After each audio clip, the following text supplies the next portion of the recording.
Sælir og blessaðir ágætu hlustendur Lindarinnar. Við erum komin hér með góðan gest í hljóðveri hjá okkur.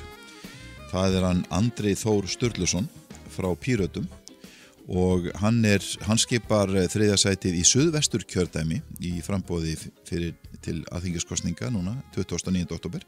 Komdu sæll og blessaður, Andri. Sæll og blessaður og takk fyrir að bjóða mér. Já, ég sé að það fer vel þig. Við erum báðir konum með kaffibólla. Já. Og þú ert búin að sjá húsakynnin okkar hérna í Krókhálsinum. Þetta alveg glæsilegt. Já. Takk fyrir það.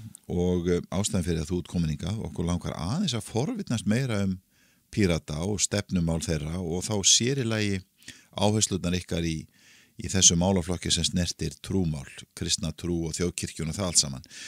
Og ég ætla bara að lesa upp hérna þessar spurningar, byrja bara fyrstu spurningun og leyfa þér að svara. Já. Eins og þú telur rétt og satt að gera fyrir hönd Pírata. Þá það fyrsta spurningin, hvaða atriði eru formlega á stefnuskrá Pírata varðandi þjóðkirkjuna og frjáls trúfélög?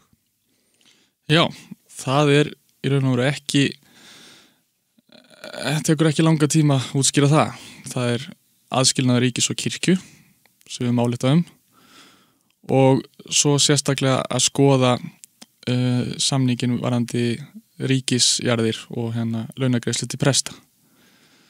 Lengra nær stefna Pírata ekki í þessum málum. Fyrir utan það að Píratar eru mikli stuðningsmenn nýju stjórnarskránar og bara að mannréttinda og borgarréttinda almennt sem kveður skýrt á trúfrelsi, að það allir að vera jafnir í þessum málum og öðrum og það ekki svo að séu allir jafnir eins og og við viljum sjá aðskilnað ríkis og kirkju en það ekki forgangsmál núna. Það eru fleiri flokkar með þetta á sinni stefnuskrá. Þetta ekkert sem að fara að gerast núna, sérstaklega að því að þrátt fyrir að Píratar hafi álættað þetta, þá þjóðin ekki endilega kannski með okkur í þessu enn. Og við munum aldrei kollvarpa einum kerfum í ósátt við þjóðina. Og þetta bara umræða sem ennþá við gangi. Við viljum aðskilna ríkis og kirkju, en það ýmislegt sem þarf að gerast þangað til. Við ætlum ekkert að flýta ykkur að þessu. Við viljum, fyrst og fremst nýju stjórnarskrána. Þar, þegar þjóðin kaus hana, það var meiri hluti fyrir því að það yrði ákvæðum þjóðkirkjuna inn í henni. Og við virðum það. Sama hvað einstaka Pírata finnst. Þannig að það nýja stjórnarskráin, það mjög brýn verkefni víða á þess að við séum að fara að slást þetta. Þannig að þú ert líka búin að svara spurningu 2, hver afstæð ykkar til tengsla ríkis og kirkju. Þið eru hlynnt því að tengslin verði rofin þó að það sé ekki strax. Já. Þriðja spurningin, teljið þið ástæðu til að fjalla trú eða trúmál í stjórnarskránni, farið svo að henni verið breytt og ef svo að hvaða leyti? Já, það nú bara að því leyti að það trúfrelsi og það bara alveg heilagt. Við eigum að fá að fylgja því sem að gera okkur hamingjusum og fyrir marga það trú, fyrir aðra það ekki. En það mikilvægt að það sé jafnræði í þessu. Það skiptir engum máli hverju þú trúir. Það bara ríkið á að skapa aðstæður þar sem þú mátt og getur iðka þína trú. Það bara megin máli í þessu. Ok. Sumir telja gildismat kristinna trúar vera hornsteinin í íslensku þjóðfélagi. Aðrir telja kristna trú vera úrelta og óviðeigandi. Hver afstæða þíns flokks? Nú eru Píratar bara fólk eins og allir aðrir. Þannig að afstæða flokksins til kristinna trúar eða áhrifana sem hún hefur bara mismunandi. Ég get bara raun og veru tala fyrir mig sjálfan í þessum efnum. það alveg ljóst að kristin trú hefur mótað íslenskt samfélag gríðarlega og til góðs og margir Píratar hugsa ég, nú ég bara svolítið að tala svona nettu spjalli að að manneskjan sé í eðli sínu góð og mörg kristin gildi séu sameiginleg bara með fólki eða fær bara góðar aðstæður til að þroskast og dafna og lifa í sátt.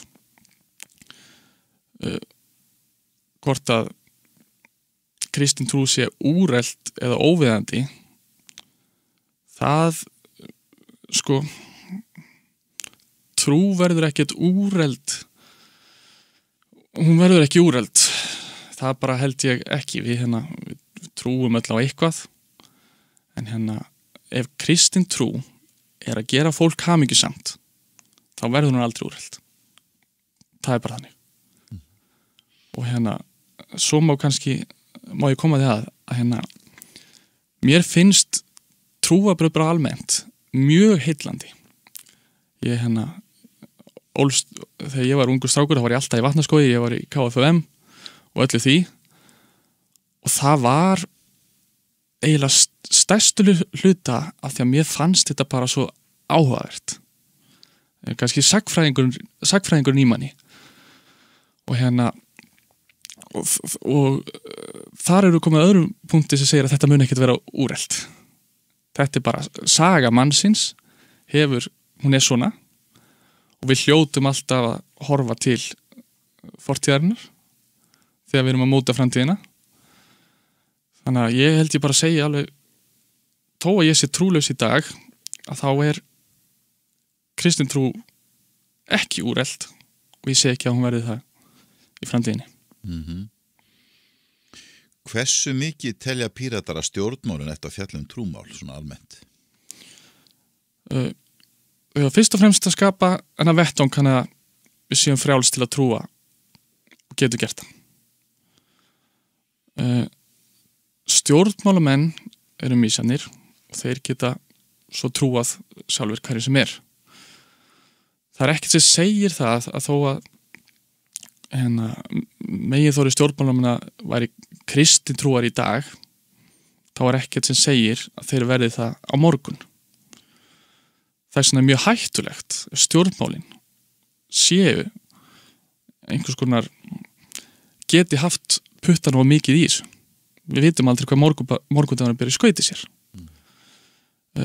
Ég held að trúaðir og samfélög þeirra geti bara vel fjallað sín mál sjálf og og gert sitt í friði frá því sem stjórnmálunum finnst á þeim tíma. Það breytist og trúin ekkert endilega með. Það geta að fara í sitt hver áttina.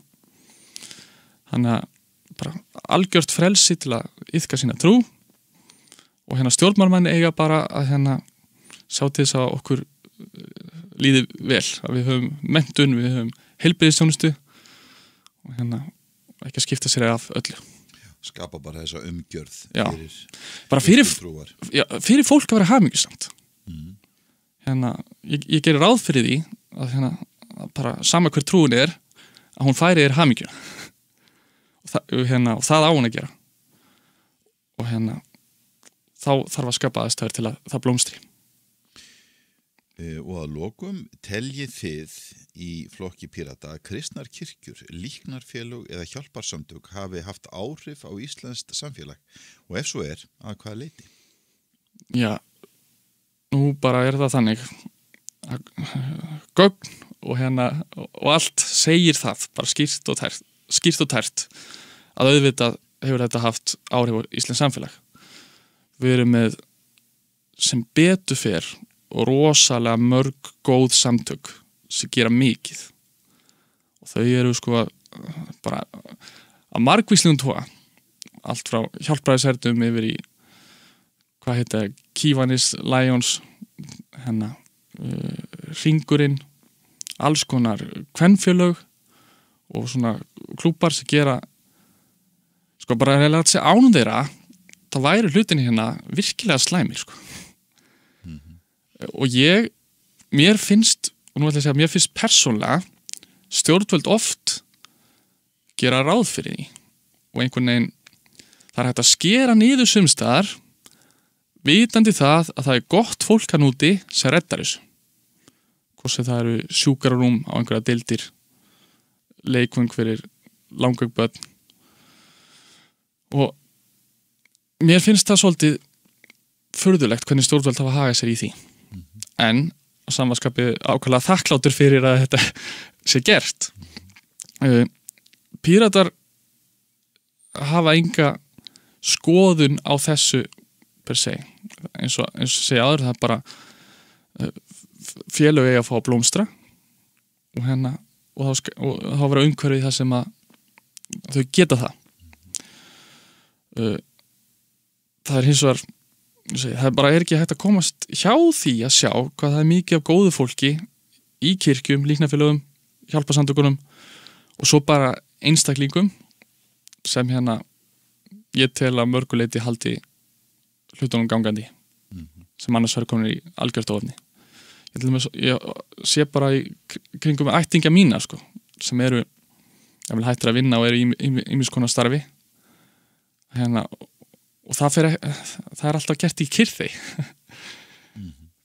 flest þessar samtaka eru mjög lítið að auglýsa hvað þeir eru að gera frá degi til dags og eina leiðin til að fá innsýn er að vera í þeim sjálfur eða einhver nákominn mann þar og þá þegar maður sér það þá er ekki takt að efast mikilvægi þess Gott mál Andri, þakkaði kærlega fyrir þetta var ágætis yfirreið hjá okkur yfir ykkar svona stefnu og skoðun varðandi þennan málaflokk þannig að ég veit að þú ert önnum kafi núna þessa dagana í aðdraganda kosningana Já, það er í mörg horn að líta en það er stutt í kosningar Ég vona að þetta hafi gefið hlustendum Lindarinnar gott yfirlit yfir svona hvernig, Píratar líta á þessi mál og eitthvað sem þú vilt segja að lokum? Nei, ég vil náttúrulega hvetja alla til að kjósa og það er bara mjög mikilvægt þó að það sé, ykkur finnist ekki verið í boði fyrir ykkur núna þá er samt mikilvægt að það sé mætt og og svo kannski þurfum við að hvetja til þess að því nú er til dæmis mjög mikil umræða bara alla hluti það þarf að hvetja til þess að þetta sé bara ekki svona 4 ára fresti að það sé bara ekki eins og stjórnmálamennir hoppa upp úr hólunum sínum á 4 ára fresti og þá allt í henni fyrir að ræða alla mögulega hluti það er fullt af málum sem er að gleymast af því að bara önnur mál hljóta forgang ef við myndum rækta lýðræðið bara eins og að rækta trúna með því að vera stöðugt að tala það og hvað má gera betur það væru til dæmis svona kappræðinu sem nú hafa verið bara reglulega ekki núna bara þegar eru kosningar að þannig að þá myndu vera kjósendur þeim sem eru til dæmis óákveðnir núna eða finnst ekki að vera við þeirra hæfi þá myndu þeir hugsanlega sjá að það er þannig eitthvað við þeirra hæfi en eins og þá er bara það er heilbrigðiskerfið það er lín við erum með stjórnarskrána það er stöðuleiki hvað sem það nú þýðir og mörg ákaflega aðkallandi mál eru svolítið að gleymast þar með til þetta sem við höfum verið að ræða hér Þannig að þið viljið lyfta upp umræðinu og hafa hann í gangi meira að minna alveg allt kjörtímabilið Já, þetta á að vera þannig og þú átt ekki að framselja atkvæðið þitt til 4 ára í senn þú átt að geta haft áhrif hvenær sem er og það getur gert með því til dæmis ef það eru umræður og getur tekið þátt í þeim eða mótaðir eða hlusta á og nú til dæmis með samfélagsmiðlunum þá getur við rætt þetta bara mjög mikið og ég held að sé bara það er það sem mun auka kosningaþáttöku sem er að minnka og ég held að sé mjög svipað bara eins og hjá ykkur það þýðir ekki að mæta bara á sunnudeginum þá gerist ekkert sko. þetta er starf og þetta er vinna Já. og það þarf að sinna þessu. Þetta er starf 7 daga vikunar. Og þetta er skemmtilegt. Og á hverju gerum við þetta bara á 4 ára fresti? Flottir. Takk fyrir Andri. Ég bið Guð að blessa þig. Takk fyrir það. Ég sé ungan mann á uppleið. Megi Guð gefa þig visku og þor og djörfung í því sem að þú ert að gera og ég bara bið Guð að opinbera sinn sannleika í þínu hjarta og gangið vel í því sem að þú ert að gera og þínir möguleikar eru allir fyrir fram að þig. Takk hérlega fyrir það. Takk fyrir að koma. Takk fyrir að hafa mig.